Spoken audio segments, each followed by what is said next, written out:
Brodes Media.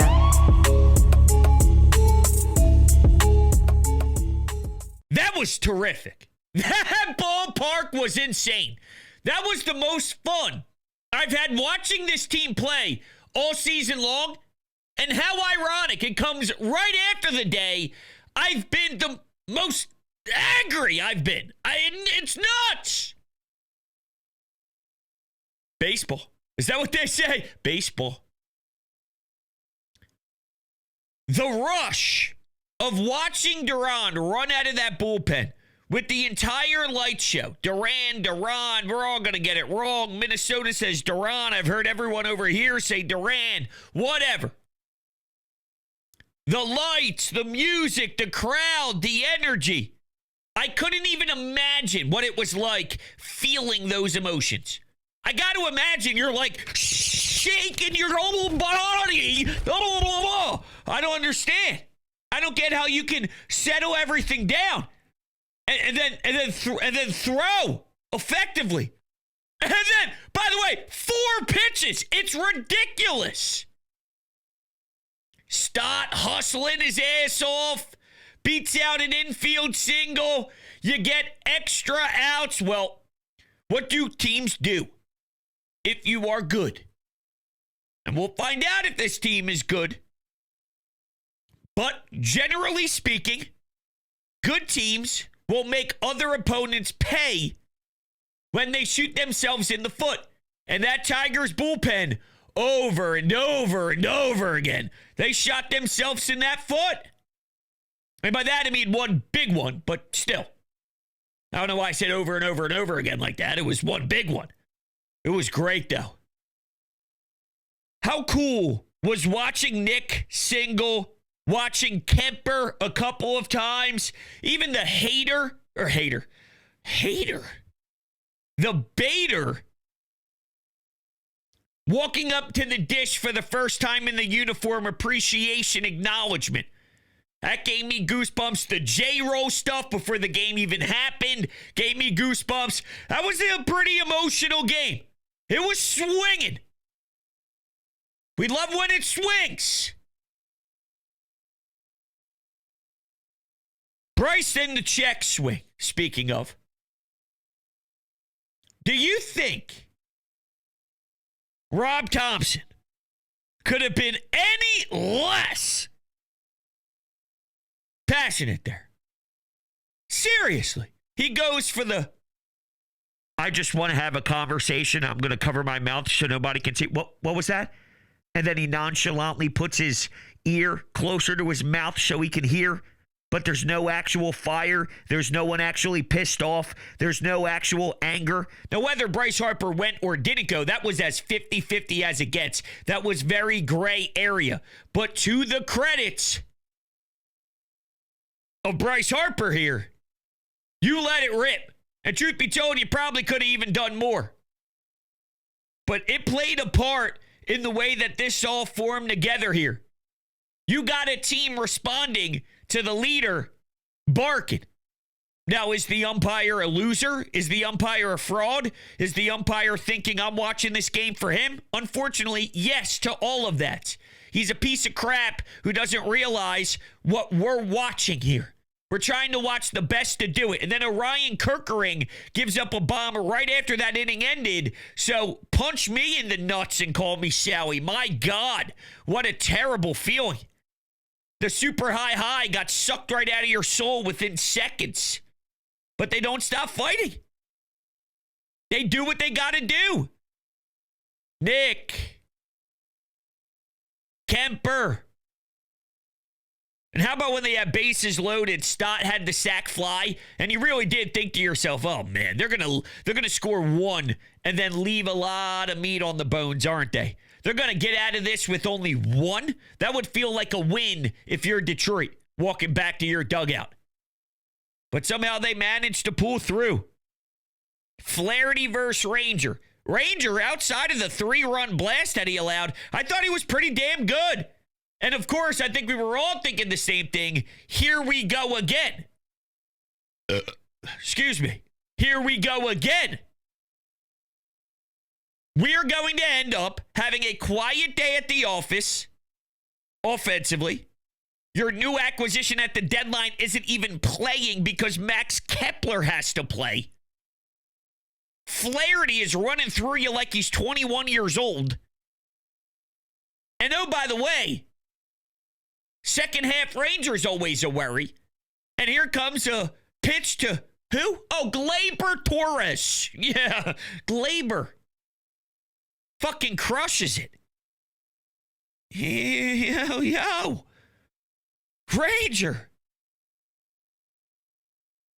It was all set up for failure and pain and more frustration. Then it turned into what potentially could be a game we reflect back to. Now, you're not winning me over that easy, but that had a different feel. And I don't know if it's a different feel because of the stage of the season. And wins now, stylistically, it could play out the same way in May, but it hits different because it's not May, and it's post the deadline, and this is what you're going to war with, and every game matters, and you're watching the Mets, and you're studying the standings, and you're seeing these other these NL teams on a day-to-day basis with the fierce set of eyes. But this game had a little juice behind it. You get the light show. I seriously don't know how you can somehow settle yourself to pitch so comfortably. Reach back, triple digits, 102. Imagine what that's going to be like in October. You're never going to have a chance to beat this team if they have a lead with the closer on the bump because you'll collapse. It'll be too much. Your body can't physically handle it. You'll just minimize. You'll shrink. I think it's overwhelming. It was popping now. It's going to be that times 6 if it's an NLDS. If it's an NLCS game. That was just the appetizer. That was a big cock tease. I don't know why there's so many of those jokes happening right now. Jesus. I apologize. Weird. It's a Friday night. You know what I mean? It's a Friday. And truth be told, I didn't know if I was even going to do a show tonight, but it inspired me to want to sit down because I got to talk about it to someone. My wife doesn't give a shit. My kids are sleeping. I can talk to the dogs. They did watch it with me, but I need to get this off my chest because I thought it was that iconic of a regular season moment. I thought it was that much fun. Iconic is strong, okay? But it was fun. I thought it was just going to be the J-Roll show. And watching the tribute and seeing the way that the guys in the locker room in the clubhouse now were on the steps and they were consuming it, and the way that he spoke about, listen, it's easy playing here if you're not soft. I love it, man. I miss J-Roll so much. Of the big three, when you think of Utley and J-Roll and the big piece, man, there was just something about J-Roll that hits harder than anybody else for me. Now, I love the big piece, and I love Utley. We all do. I'm just saying, we have our rankings. J-Roll was always my guy. And to see him up there again and to see some of the big plays that he made, I was getting a certain feeling. It was nostalgia. It was pain that I never get to watch that again. And it was enjoyment that I got to experience it. And I was getting chills. I was getting sad. It was hitting home. But I thought, all right, that's just going to be what today's about because the offense didn't want to participate. And I think it was a momentum killer to bring in Bader. And before you know it, he's not even in the lineup. And I was worried, knowing that Flaherty was taking the mound, if you would see 2 lefties. If that's what we're working with, and keep in mind the chaos and the storm that happened pregame with the way that they were explaining how they're going to utilize these guys. You're having 4 players play 2 positions. It's going to be a heavy platoon for the foreseeable future. And then they'll come up with some ideas, I guess, after maybe the first 6 games or so. That sucks. That sucks. Because imagine this with Quan, Bader, and Durant.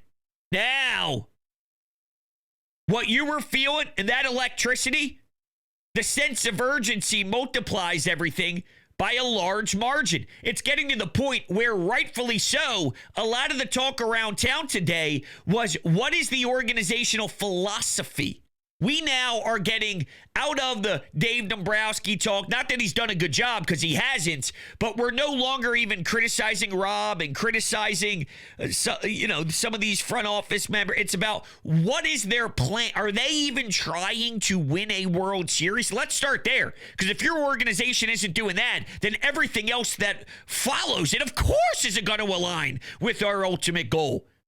So it was so in question that we're trying to figure out exactly the standard being set by Middleton. That's how out of whack this is, and really how bringing in Bader has caused so much controversy, because we're not willing to admit that Kepler isn't good enough, and they finally moved Rojas down, and the Crawford thing. Why isn't he here? It makes no sense that he hasn't been here unless he can't play and they don't trust his ability to perform because he doesn't hit the ball.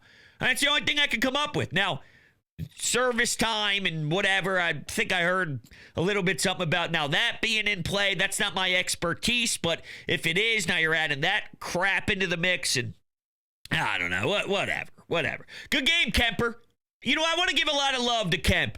I always say that when I want to win a World Series, I don't go to an Otto Kemp, and I stand by that. But he really is he's just playing baseball. You know what I'm saying? It doesn't matter what stage he's on. Of course, I think he's aware that he's doing it here, but he's just playing his ass off and going out there and doing his best.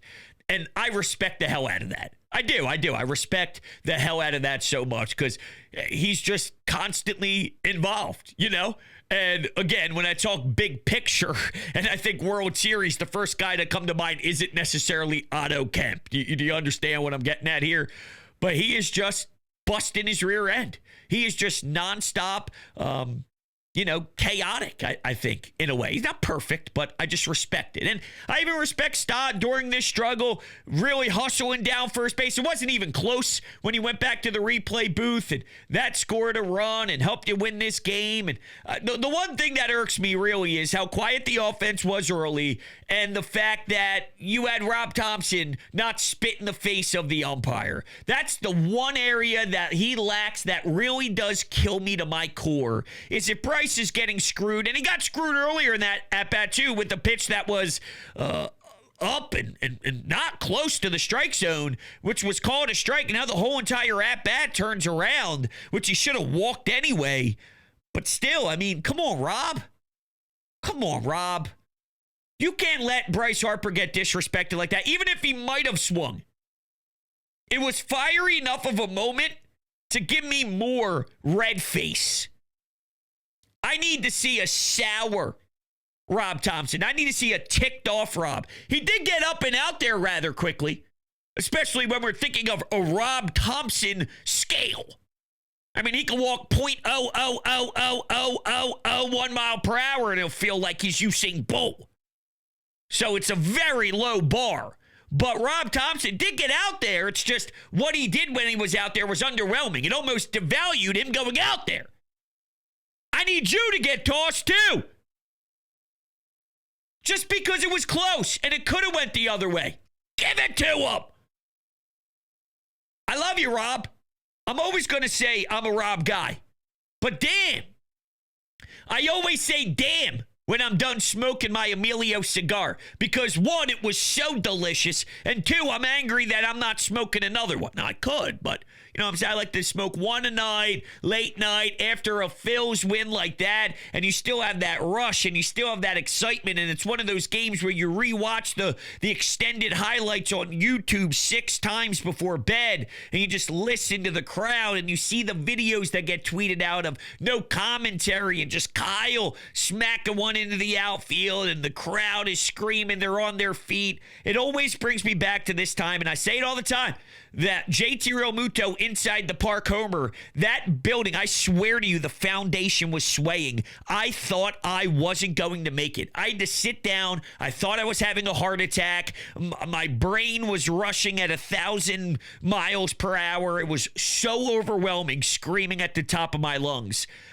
Not that I thought that was an inside the parker of that magnitude, but the feeling of that, we're getting close to that time of the year. And wins like this can sway a lot. I hope they take this for a ride. I really do. I hope they take this for a journey, and I could look like an idiot tomorrow after the 4 o'clock game, and it is what it is. But all I'm saying is tonight, this has pushed me and swayed me so much that I felt obligated to come down here on a Friday night and record instead of waiting for Sunday to do a final series type of pod recap, the whole thing. Yeah, it was a hell of a game. Just like Emilio Cigars, it's the only cigar to smoke. It's a hell of a cigar. Now, you got some old school roots, some new school attitude, locally owned, third generation. If you're going to a family party, if you're going to the golf course, if you're kicking it with the boys, or even if you're by yourself and you just want to relax after the Phillies play a game and you smoke a celebratory cigar, what you need to do is check out the link down below in the description and use promo code BRODES10 for 10% off your purchase. Made at the Fabrica Oveja Negra in Nicaragua. So this is a serious cigar. And I've been giving out to a couple of family members as of late, and I said, dude, check this puppy out. And they all responded with the same damn thing. Holy hell, you're a genius. Thank you so much. Phenomenal. And I'm not smoking another cigar ever again. I said, I know, dude. That's why I'm giving you the opportunity to experience this greatness. And you should too. Emilio Cigars, make sure you join the family today. All right. Do you want to take some phone calls, Brodes? Sure. Why did I ask myself that? I have no idea. I'm proud of the effort tonight. They didn't quit. All right, when you go down with the Ryan Kirkering, the way that happened right after the emotional wave of Bryce getting kicked out, that could have been an easy way to quit. That could have been an easy time to just go back to the clubhouse and say it wasn't our day. But no.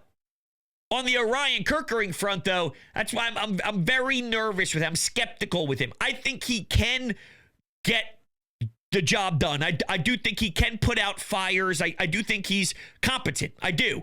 But he's not there yet. He's not at his most polished form. I think he could eventually blossom into that, but he's taken a pretty significant jump and leap in his career. And he's still pretty young, too. What, about maybe 24 years old? So there's still some learning to do. I think he needs to learn how to not allow that to happen. There's still a couple of those that pop up a little too frequently for my liking. Now, Rob Thompson states that it probably has a lot to do with how many days off he has had. We were barking the other day that a 6-something game with wasn't Robert in, and it became 6-3 in the 9th inning. Then he had to warm up Kirkering, but it's not really going to hurt you considering he hasn't pitched since that Yankee series at the time.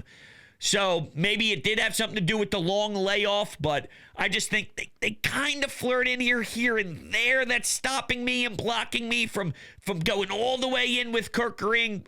But he's still overall one of the better and more secure guys that you have and options to go to. Just something to monitor. That's all. All right. I'll stop yapping. I'll let you talk. Let's go to the Anytime Hotline. First 5 innings of the game, I think it was the worst game of the season. Last 5 innings of the game, or 4 innings rather, best game of the season. That was a movie. That felt like a playoff game. I'm all in on Duran. Yeah. And go listen to Chaperone's new song. What was the end there? I'm sorry, I didn't catch what the end was there. But I agree. It is a crazy feeling to have somebody like that on the mound. Now, when the NBC Sports Philly broadcast showed it, I knew it would be insane, right? But as it was happening, it was even more insane than I thought, and I knew it was going to blow my mind and be spectacular, and somehow it was even more of a gift. Somehow it was even more beautiful. Somehow it even hit me harder than I ever thought it could, and I knew it would shatter me. I knew it would break me. I knew it would give me goosebumps, and yet I'm in awe. It is insane. But the feeling that we have as fans in a one-run game with him on the mound, forget that the movie aligned the way that you mentioned, right? Because you're right. The story did unfold the way that it would if you have a deadline. Fans aren't happy. Sports Talk Radio rips them, and they're questioning a lot. And here's the first game. And now Bader comes in as a pinch hitter. He did have the walk on 4 pitches, and then he didn't have as successful of an at-bat in his second go-around. But, here's your closer and the superstar closer with the light show coming in after you sort of steal the lead late and gets it done in 4 pitches. That feeling was great. And I think it is more than just because the timing of it all. I think that's what it's naturally going to feel like on a day-to-day basis. When you have a lead, you are winning the game. And we haven't felt that way in a long time. We had to go through the Brandon Workman curveballs. We had to go through the Heath Hembry. We had to go through the ugly and the gross and the bad and the vomit. We are now getting rewarded with what feels big, what feels like a monster, what feels like a behemoth. This is as serious of a closer as you can find. This is the real deal. And that's why when they made the trade on Wednesday prior to Thursday, I was so excited, because if that's the style they're attacking with, imagine what we could do with 24 hours left. They set the tone that way. And that's why a lot of us feel deflated. Is we thought there was something special coming because of that. And think about the rush we had because of him. If we had that with a bat, the rush would be on a different level. And that's what I was hungry to find. That's what I was hungry to have. I'm starving for it. So I didn't get the added jump that I was looking for, because there was even more of a jump to take. You felt the rush. You left meat on the bones. But this is as good of a situation as you can find if you're Dave sleeping at night going, all right, that couldn't have mapped out any better for me. Let's see if this can actually turn into a rally. Let's see if this can mean something important. If this can give them the jolts.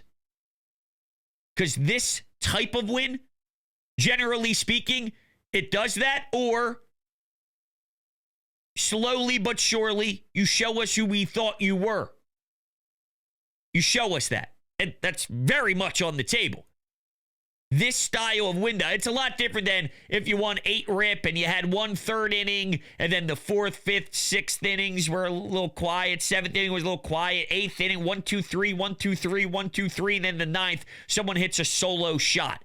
And you win big, and you just, you move on to the next one. It was one of those nights. Detroit didn't have it. Flaherty got beat up in 1 inning. They had to go to the bullpen. Their bullpen shut your offense down, though, and it dragged out. And by the end, you kind of forgot about that 3rd inning anyway. And there was just no momentum to grab onto. The way this all aligned, there is something there.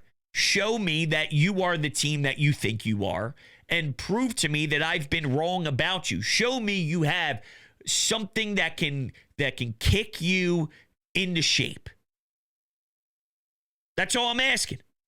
And this is the type of game that defines you. How you react to this type of game. Do you rip it off and run with it? Or do you crumble? That's what I have to find out.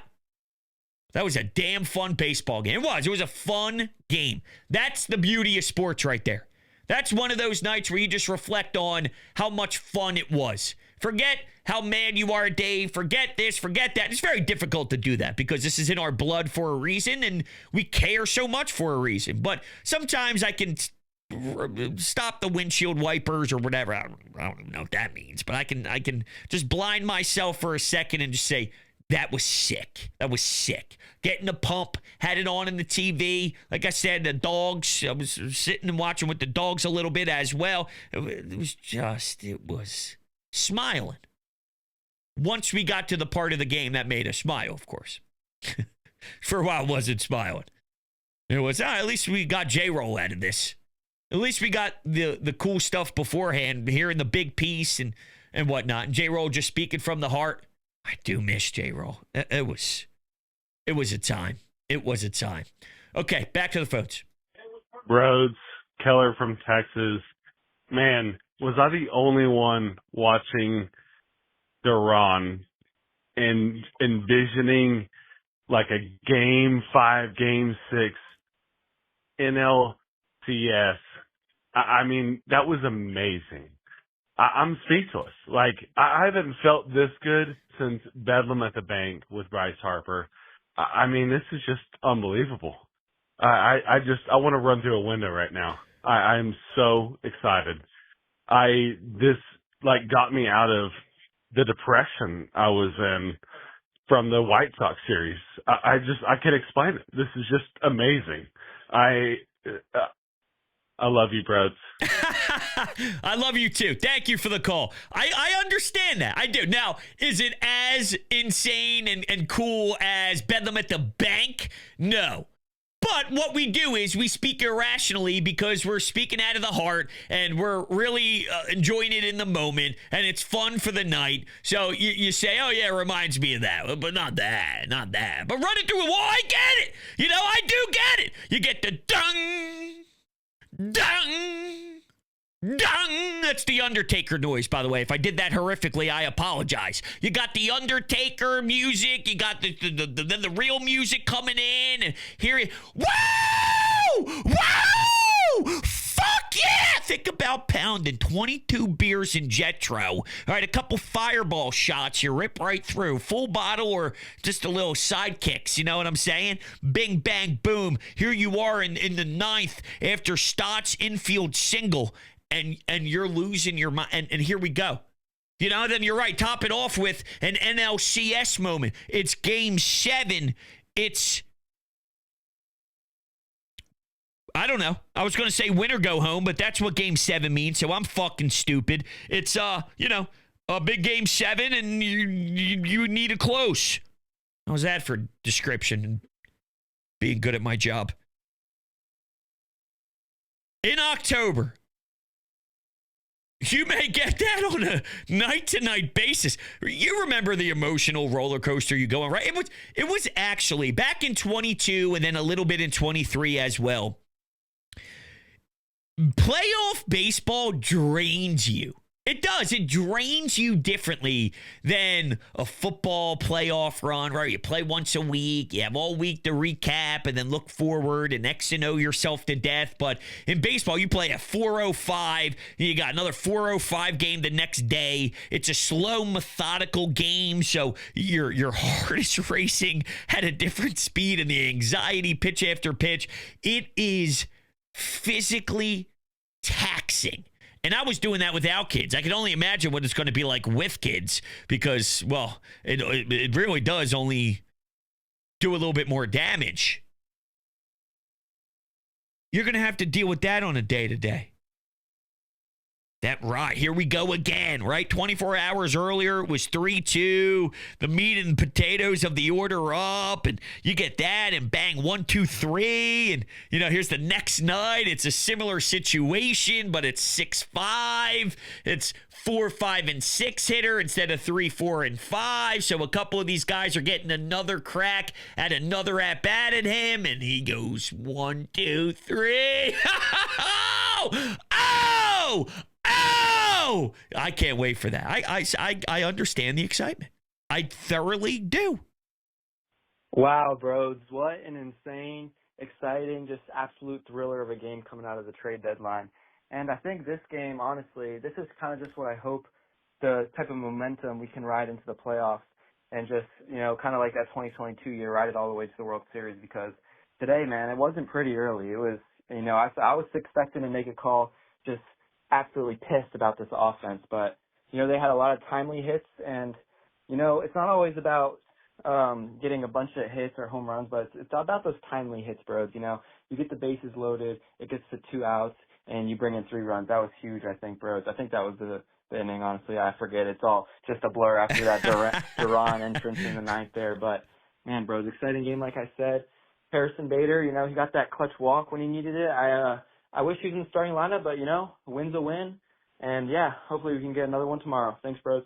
Yeah, it all comes down to that, man, because if tomorrow happens and it's a dud, then what we're doing right now, we'll go, oh, yeah, we were stupid. We did it again. And we did it to ourselves again. That lasted about 8 hours. But that's part of our job, right? If you don't get lost in this, then why do you do this? If you don't get lost in it, it's kind of like with wrestling, for example. SummerSlam this weekend, right? I realized there was a time in my life where I took it very seriously, where I cared super deep about all the little details behind the scenes and The Rock and Triple H and creative and this and that. But then there are times where I just let wrestling take me where it takes me. I don't worry about the finer details, and I just enjoy the ride of the storylines and the wrestling. And then I eventually get back to the detail part of it again. It's one big cycle, right? But just to kind of tie a bow on this is it kind of feels with this is I let the baseball game take me to where it was, and we just lived with it. Forget the finer details of the deadline and Dombrowski and Middleton and this and that. What was that game like? Get lost in the game. And I got lost in the game, and hopefully there's something to this. You know, I mean, that's all we all want at the end of the day is for them to take us on a journey, and this is the type of game that can possibly lead you into a nice run. What do they do with it? Well, that's what we have to figure out. What you should do with your lawn, though, is take care of it, all right? And that's why you should go to the experts over at Green Lawn Fertilizing. They are the best in the business. They become family, too. Quick little side story before I tell you about how great they make your lawn look, how gorgeous your lawn is going to be, and how you get 50% off your first 2 treatments by signing up with the link down below in the description. They really are family. The other day, I got a random package on my home steps, and I'm like, who the hell is this from? I open it up. It's a Phillies ABC book. It's a bib where it says biggest Eagles fan, and there's some other cool things in there, and then a couple of onesies as well, and it's from your family at Green Lawn Fertilizing. And I'm like, this is awesome. This is incredible. They are the best people in the world. Experts in New Jersey, Pennsylvania, and Delaware. They've created their own custom blend that helps create the most outstanding personality with your lawn. And I got to say, I was so silly. I tried the DIY stuff, and it did backfire. It was bad. I did more damage than I did help my lawn. That's why you go to the ones that you can trust. And they really educate you on what they're doing. This is why we're doing step 1. This is why we're doing the second treatment. This is why we're doing the third. And these are the timelines that we have for each of these treatments. And before you know it, we'll kill the weeds. And then we'll be able to grow new grass there. And this is what it's going to look like. And it's a really tremendous process to watch. And it's been a joy. You should join me. Green Lawn Fertilizing, 50% off your first 2 treatments. Do not be a fool. Take advantage of it. The link is down below. With that, thank you guys all so much for hanging out with me on this Friday night or Saturday morning, whenever you're tuning in. I love you guys, and I'll catch you on the next one. Go Phils. Interesting.